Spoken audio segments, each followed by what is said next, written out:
It's 10 days to the Ol Kalou by-election, 400 days to the next election. The president yesterday was in Embu and said that he cannot be advised by a one-term member of parliament, or a member of parliament who has only served one term. Meanwhile, the United Alternative Government are struggling or grappling with whether or not they can come up with a single candidate. These are just some of the political discussions, 400 days to the next general election. And I want us to just spare some time. We only have about 10, 15 minutes to that. And we start with you, Advice. Where are we heading? Is the president a bit anxious, you think, especially with the Ol Kalou by-elections in 10 days' time? It's been said that it will be a big determinant of who's the force in Mount Kenya. I think the person who needs to be anxious about Ol Kalou is more Rigathi than Ruto, because the person who has been able to claim to be the king of the mountain is Rigathi Gachagua. And once or twice, he has not been able to prove that, at least not in Mount Kenya East, where he has lost by-elections in Mbeere, both for the parliamentary seat and all the MCA seats.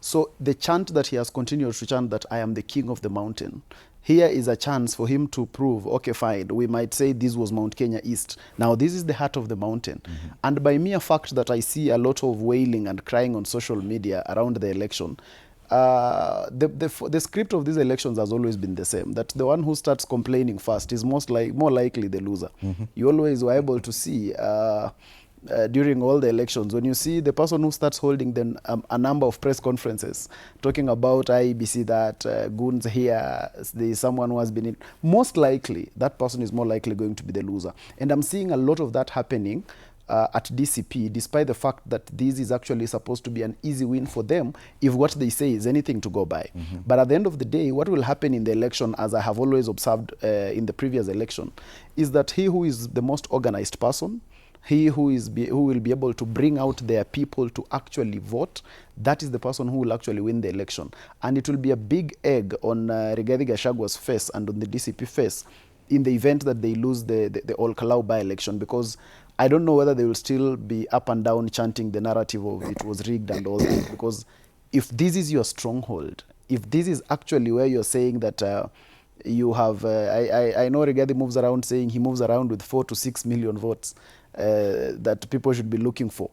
If he cannot be able to take one constituency in Ol Kalou, then I think that narrative will be dead on arrival. So it is actually him who should be more worried than UDA. Mm-hmm. Yeah, definitely. Rigathi Gachagua took this war to the president when during that funeral of the former MP of that place, he came and stood on the same podium and challenged the president on a number of things. If he loses, is that your same, do you share in the same analysis as Advice?